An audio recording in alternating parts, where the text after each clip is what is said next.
Good morning, and welcome to the Greenville Unitarian Universalist Fellowship. My name is Richard Nelson, and I have the honor of serving this congregation as your immediate past president, at least for the next 113 days, 4 hours, 45 minutes, and 37 seconds. Whether you have been with us on Sundays for a long time or are visiting us for the first time today, we welcome you to our service. This congregation is a theologically diverse religious community with participation open to all who agree to live into our principles, mission, and values. We are a welcoming congregation to people of all sexual orientations and gender identities, races, ethnicities, and abilities, and we unconditionally welcome you as your full, authentic self to our community of caring and commitment to grow as spiritual and moral beings. Our congregational mission is to strengthen our connections to one another and our planet by enlivening minds and spirits, building community through liberating love, and advocating fiercely for justice. Now, it's a custom in this congregation to acknowledge visitors and newcomers, so if it's your first time here, would you mind raising your hand so we can acknowledge you?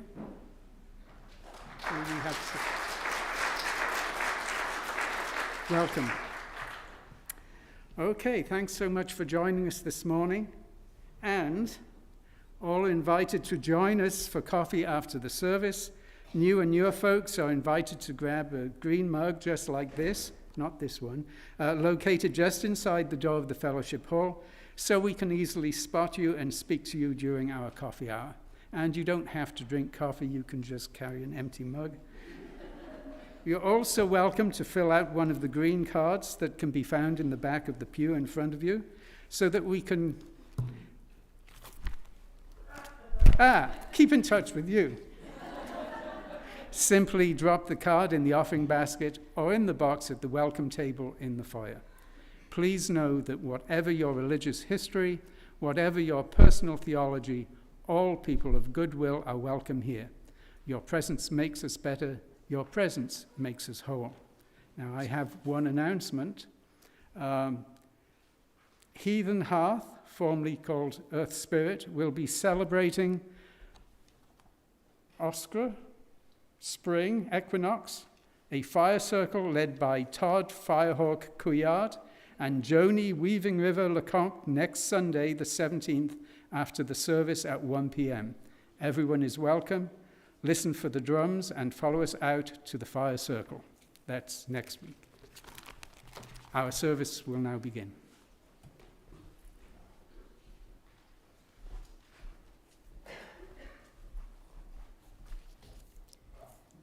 Our chalice lighting words today are from Lindsay Bates. To face the world's shadows, a chalice of light. To face the world's coldness, a chalice of warmth. To face the world's terrors, a chalice of courage. To face the world's turmoil, a chalice of peace. May its glow fill our spirits, our hearts, and our lives.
Good morning, Goof. I'm the Reverend Chris Hockman. So glad to be here with you this morning. Our call to worship is from the UU Reverend Sunshine Jeremiah Wolf. This is a congregation that gathers in faith, not faith in one religion or one God or any one way. We gather in faith of the power of diversity, the power of love, and the hope of a world transformed by our care. We gather in faith in ourselves and those around us, not a faith that requires perfection or rightness in one another. Rather, a faith that in our shared imperfection, we may learn to stumble and fall together. Faith that we will help one another to rise and to try again and again. We are Unitarian Universalists. Please rise in body or spirit to sing hymn number 318, We Would Be One.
Good morning. I'm David Funderburk. I'm the Director of Religious Education here at Goof. And before the story today, I have two short things to point out. One is you may see in your program that our next Family Fellowship Night is coming up in about a week and a half. So if you'd like to RSVP for that, you can do so by clicking the code that's in the little insert in your program or seeing one of these posters that's out in the hallways. Also, today is the last day to sign up for our Passport Pals program, where we pair an adult congregant with elementary-aged kid from our congregation. And you might imagine doing a program like this, one tricky thing about it is to make sure we have the same number of kids sign up as the number of adults. So right now, we could have a little bit of imbalance, and we could really use a few more adults to pair up with the kids who are already signed up and any new signups that we get today. So if you want more information about that, look for one of these posters in the hallway or come talk to me during coffee hour if you have any questions. So now I'd like to welcome any children or youth or anyone of any age who'd like to come up closer to hear our story today, to come sit on the floor at the base of the steps or in the front pews.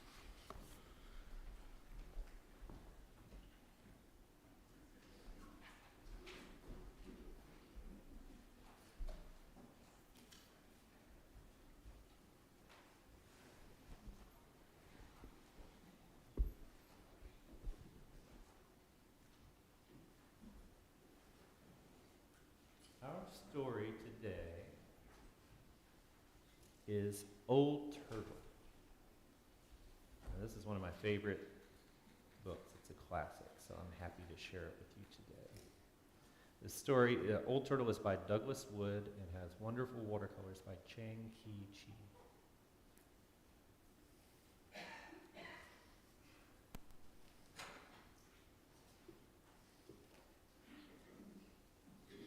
Once, long, long ago, yet somehow not so very long,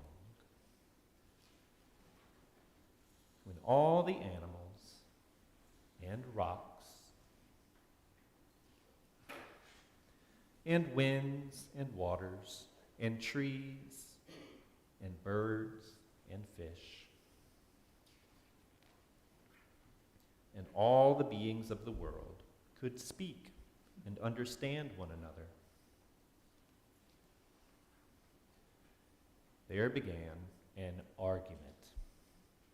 It began softly at first, quiet as the first breeze that whispered, "He is a wind who is never still," quiet as the stone that answered, "He is a great rock that never moves," gentle as the mountain that rumbled, "God is a snowy peak high above the clouds." And the fish in the ocean that answered, "God is a swimmer in the dark blue depths of the sea." "No," said the star, "God is a twinkling and shining far, far away." "No," replied the ant, "God is a sound and a smell and a feeling who is very, very close." "God," said the antelope, "is a runner, swift and free, who loves to leap and race with the wind." "She is a great tree," murmured the willow, "a part of the world, always growing, always giving." "You are wrong," argued the island. "God is separate and apart." "God is like the shining sun, far above all things," said the blue sky. "No, he is a river who flows through the very heart of things," thundered the waterfall. "She is a hunter," roared the lion. "God is gentle," chirped the robin. "He is powerful," growled the bear. And the argument grew louder and louder and louder until, "Stop!" a new voice spoke. It rumbled loudly like thunder, and it whispered softly like butterfly sneezes. The voice seemed to come from,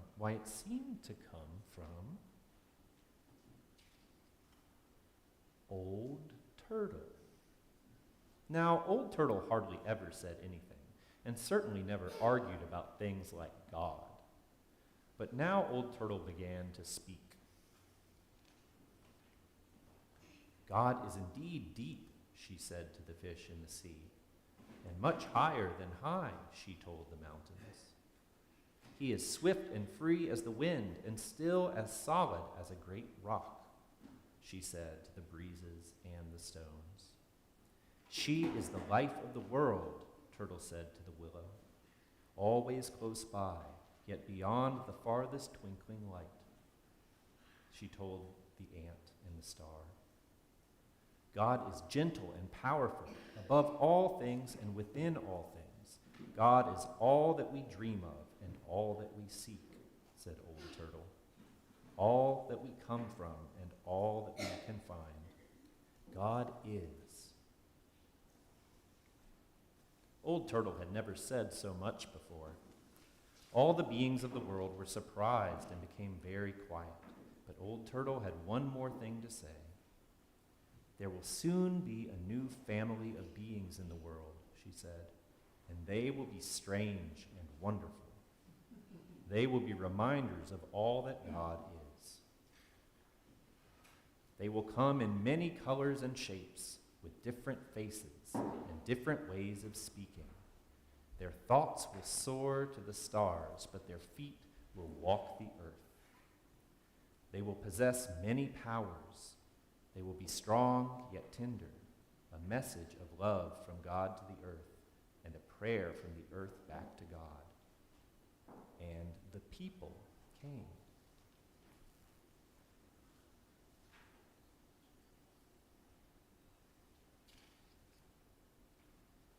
But the people forgot. They forgot that they were a message of love and a prayer from the earth.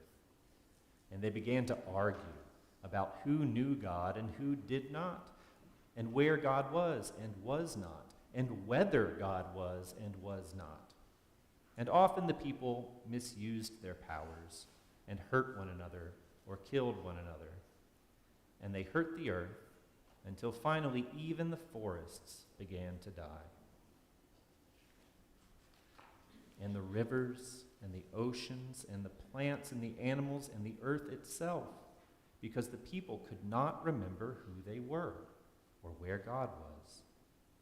Until one day there came a voice like a growing of thunder, but as soft as butterfly sneezes.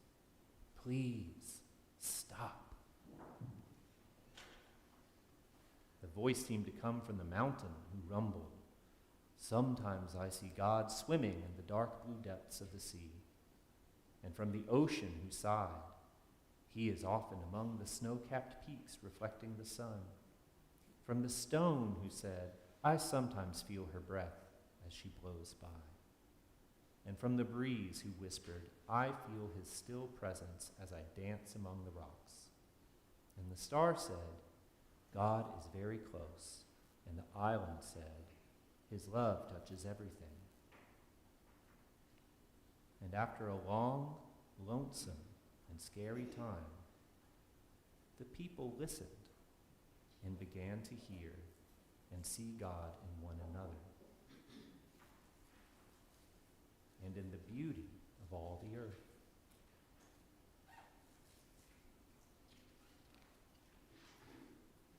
And Old Turtle smiled.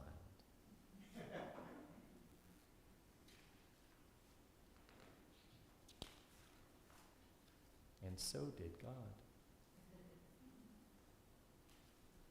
Thank you for listening. Now, if you're coming to class with me, please walk quietly out the center room.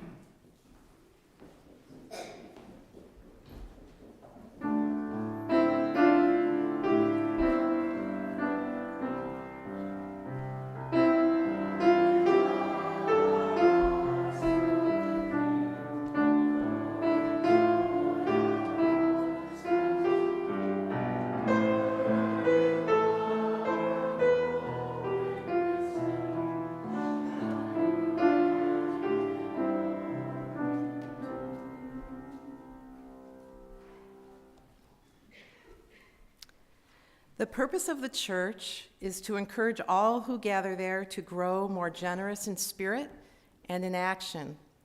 This is the great end of all the world's faith traditions, to bring the human being closer to the divine by acts of creation and compassion. We now take an offering that allows us to exercise that all-important generosity of spirit, an offering that will support this self-supporting fellowship and its many ministries. The gifts of the congregation will be most gratefully received.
just don't know which way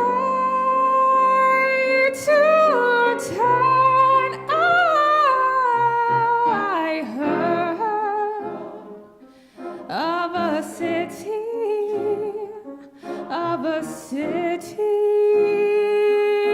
called heaven. I'm trying to make heaven my home.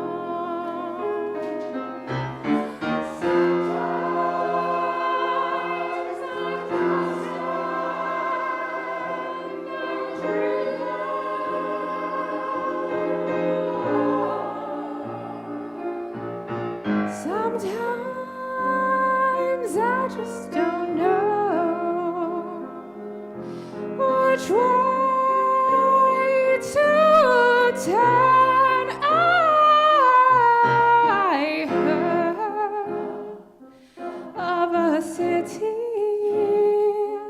of a city called heaven. I'm trying to make heaven my home.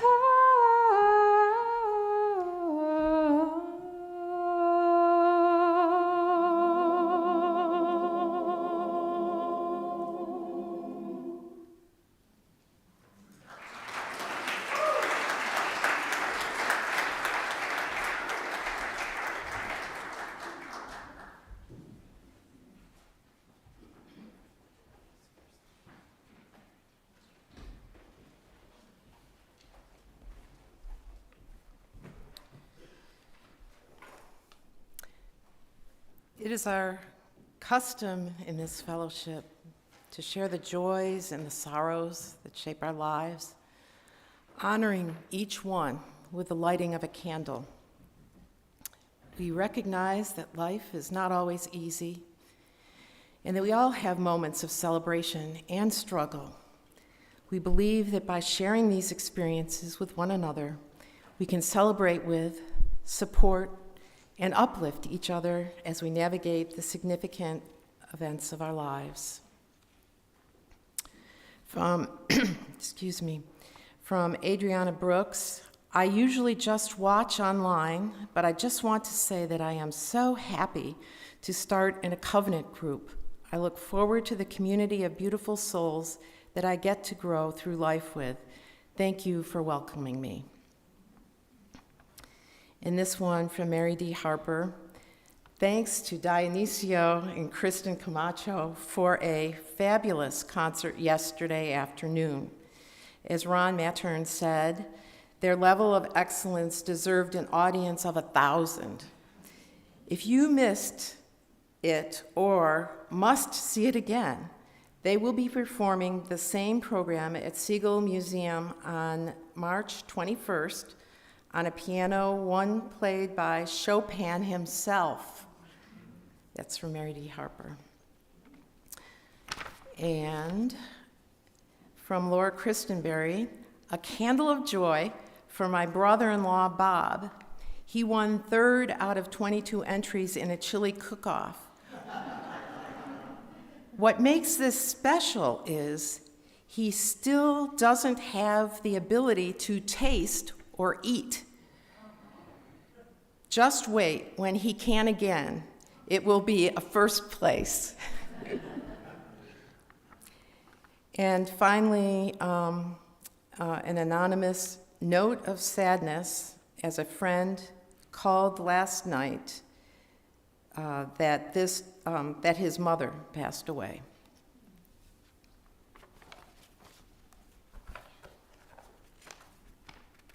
We will light a final candle representing all the joys and sorrows present in our heart that remain unspoken.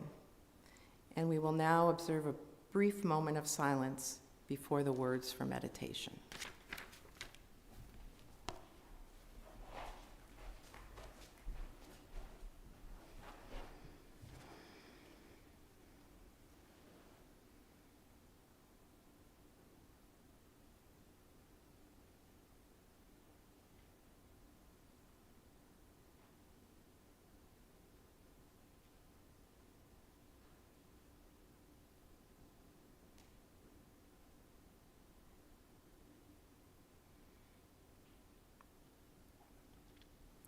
A prayer from Bruce Southworth. O source of life and love, torn by desires to sit back and to enjoy the beauty of the world, to savor the blue skies and gentle days, and by desires to recast the world and to fight its evils, to save the world. Torn by all those things that hurt and confuse and make no sense amid beauty, yet supported by all those things that heal and hold us. Smiles, kisses, mountain vistas, and gentle waves, warm words. We live in mystery. We live torn apart at times, so much glory, so much pain. We live in faith, faith in ourselves and each other, faith that we can create bonds of the Spirit that proclaim we are not alone. We have much health within us.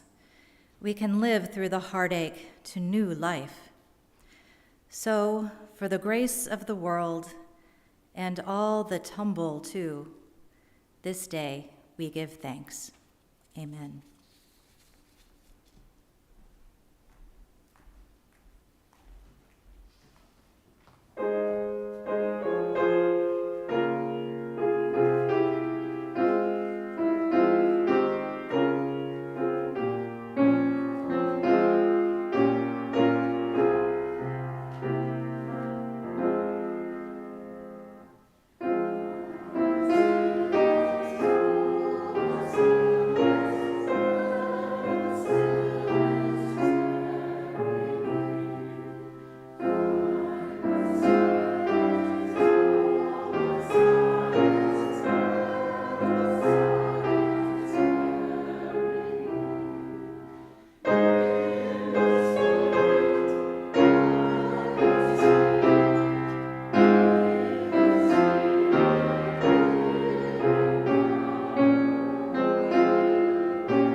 So our theme for the month of March is transformation.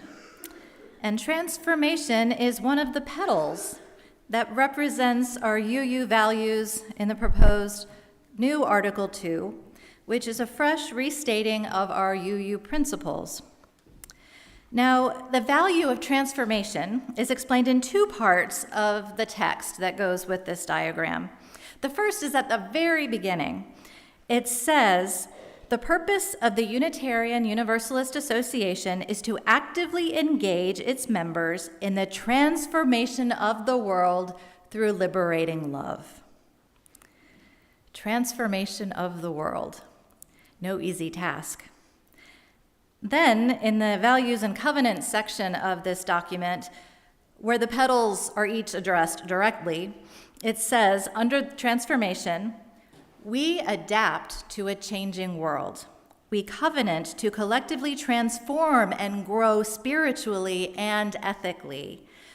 Openness to change is fundamental to our Unitarian and Universalist heritages, never complete and never perfect.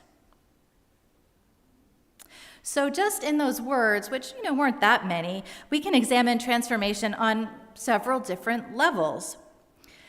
World transformation through liberating love, transformation as the openness to change and the ability to adapt to new conditions, and finally, transformation as the willingness to and the process of growing spiritually and ethically. And that's the part I'm going to talk about today. Now, the word faith is often a loaded word for Unitarian Universalists. We've got a lot of loaded words around here. Faith has many definitions and connotations, both religious and irreligious, and its meaning, the meaning of the word faith is often more about what you project onto it rather than its dictionary definition. And although I try to avoid preaching from the dictionary, I think it's useful today for our purposes, and the definitions of faith are pretty short. These are from Merriam-Webster. First definition: faith is a strong belief and trust in something or someone. Now, that's not a religious definition, is it? Second definition: belief in the existence of God, strong religious feelings or beliefs.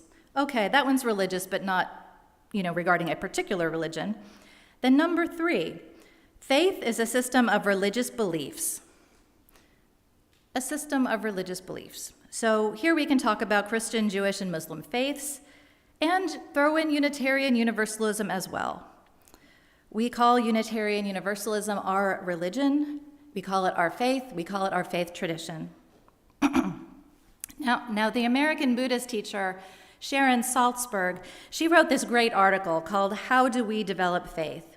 And it was, although written for Buddhists, I think it is a lot to say to UUs as well. And now this excerpt from the article is a little lengthy, but it has a lot of good stuff in it. I think it's worth listening to, and I think you all will like it. So Sharon writes, "The Buddha once told this story about faith. A herd of cows arrives at the bank of a wide stream.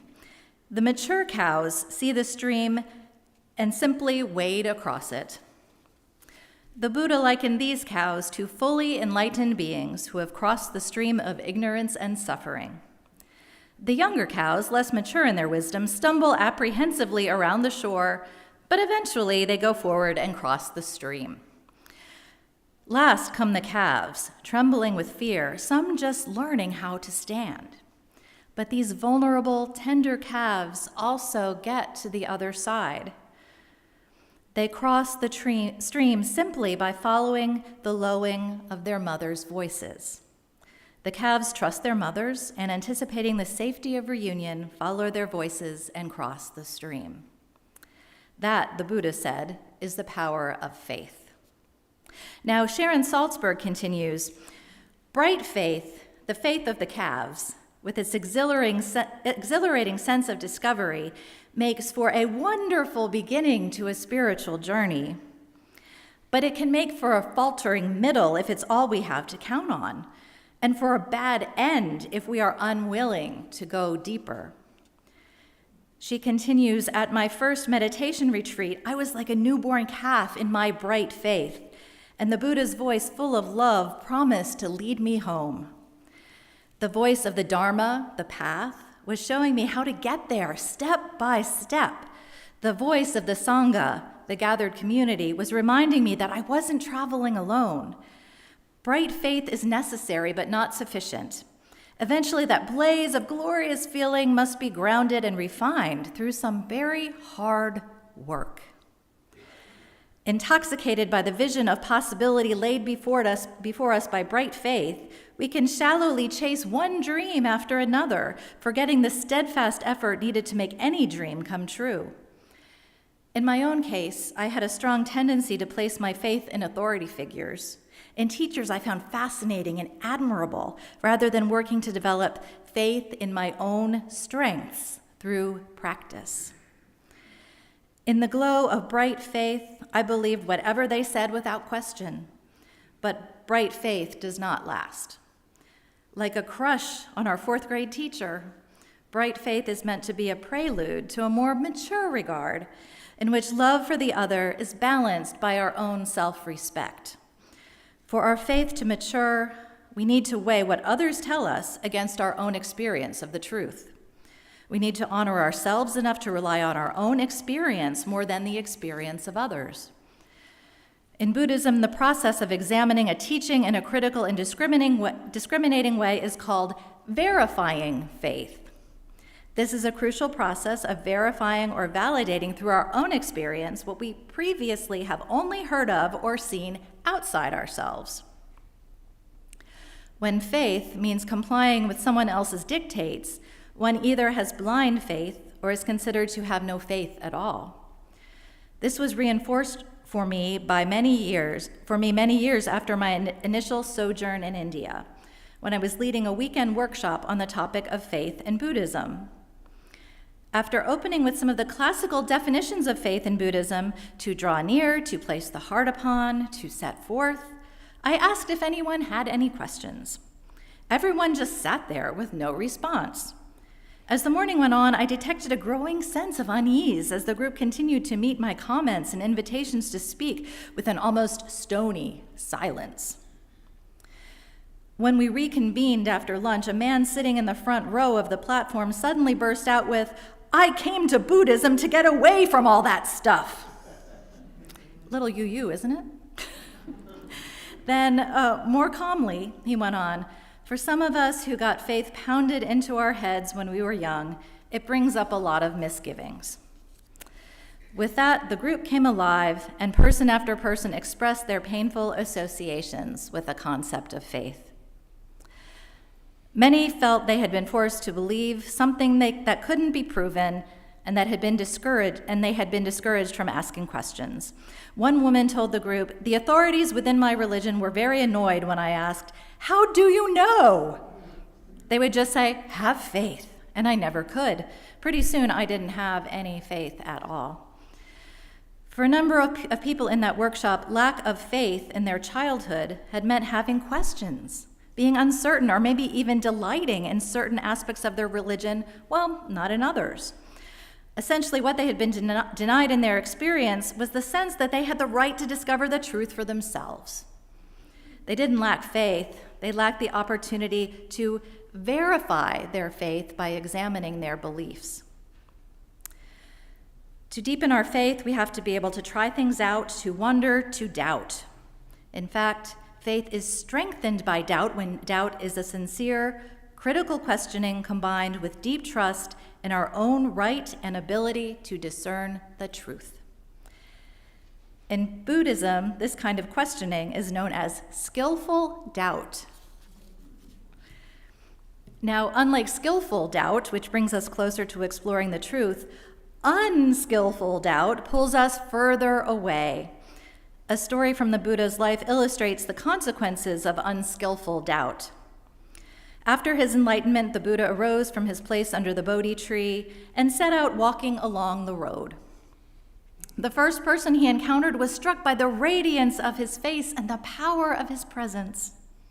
Dazzled, the man asked, "Who are you?" The Buddha replied, "I am an awakened one." The man just said, "Well, maybe," and walked away.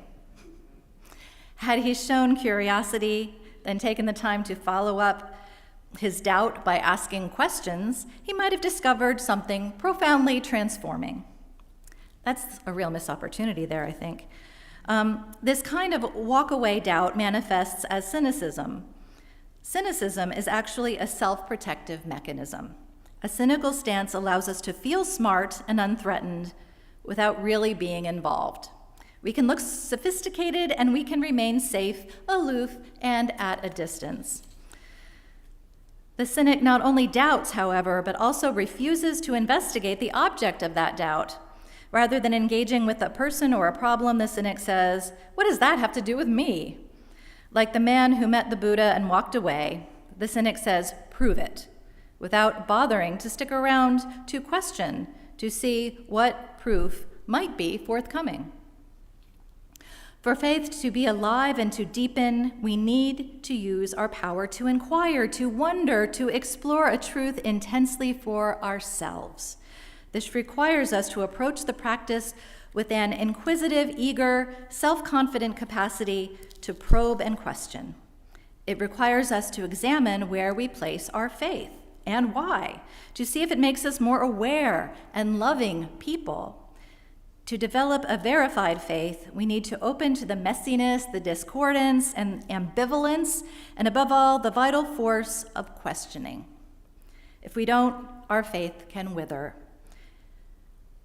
If we don't, our faith will always remain in the hands of someone else, as something we borrow, but not as something we can claim fully as our own. That's the end quote. So the faith that Sharon Salzberg describes in the Buddhist context is actually so similar to the approach of Unitarian Universalism. In our view of faith, questions are welcome. Searching in a responsible way for truth and meaning is written into our principles. Personal experience is one of our 6 sources. We are encouraged to do the practice of questioning and inquiry and learning and testing and discerning and integrating in a never-ending spiral, hopefully upward in faith development, leading us into lives of more purpose, more consciousness, more compassion, more peace. Now, I've spoken about spiritual development before. In fact, I think it was my first sermon I gave when I was candidating. There are lots of theories and models of spiritual development out there. And in the past, I talked about a simplified one that has 4 stages. But honestly, the various models of spiritual development have more alike than what is different about them. And perhaps the most famous spiritual development theorist was James Fowler, a professor at Emory University who died in 2015. Fowler devised a 6-stage model that he refined over many years. Now, for Fowler, adult stages of faith development start at stage 3. All of these stages have very boring and technical names, by the way. The stage 3 for Fowler is called synthetic conventional faith, which is for ages 12 to adult. He says this stage is characterized by identification with a religious institution, belief system, or authority, and the growth of a personal, religious, or spiritual identity. Conflicts can occur when one's beliefs are challenged and are often ignored because they represent too much of a threat to one's faith-based identity. I think this is what Sharon Salzberg described as the unexamined bright faith, the newborn calf faith. The next stage, stage 4, is called individuative reflective faith. Now, this stage is often one of angst and struggle as the individual takes personal responsibilities for their beliefs or feelings. Religious or spiritual beliefs can take on greater complexity and shades of nuance, and there is a greater sense of open-mindedness, which at the same time open the individual to potential conflicts as different beliefs or traditions collide. Now, I'd say this is the stage of faith when wrestling with all the questions is actively taking place. Stage 5 is called the conjunctive faith. A person at this stage acknowledges paradoxes and mysteries. This causes the person to move beyond the conventional religious traditions or belief they may have inherited from previous stages of development. A resolution of the conflicts of this stage occurs when the person can hold a multi-dimensional perspective that acknowledges truth as something that cannot be articulated through any one statement of faith.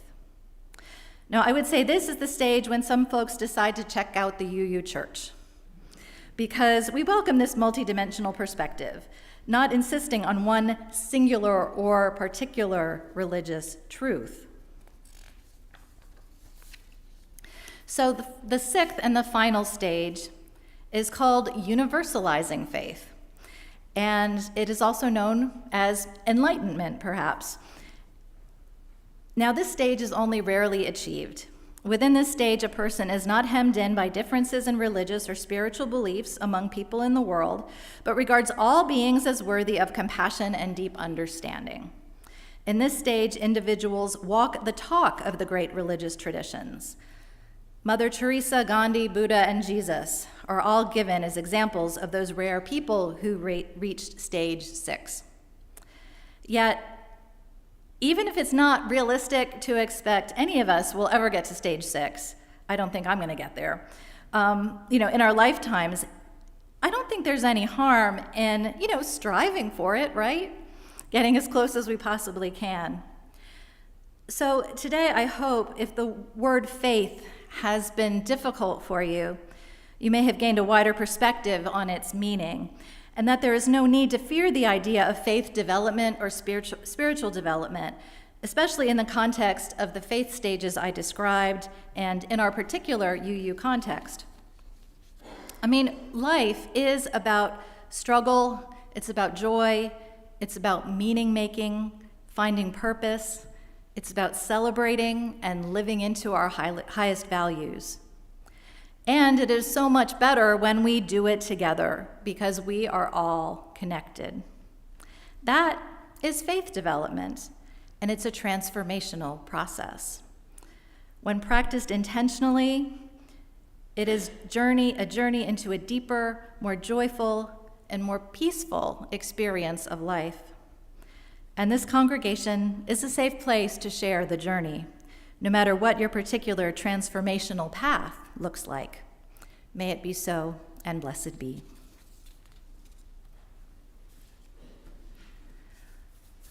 Right, it's time to sing again.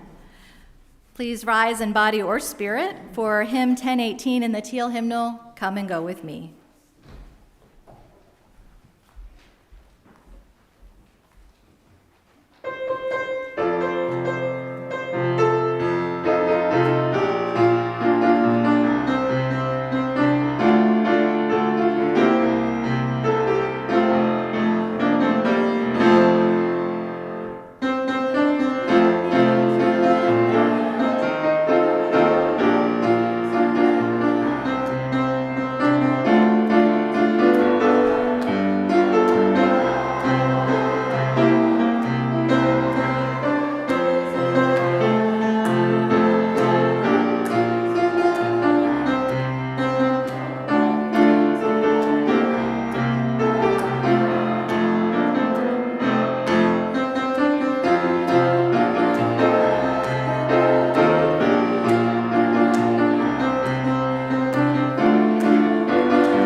Please join me by saying the words in your order of service as we extinguish the chalice.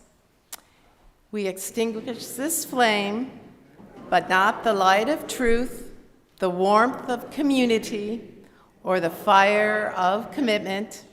These we carry in our hearts till we are together again.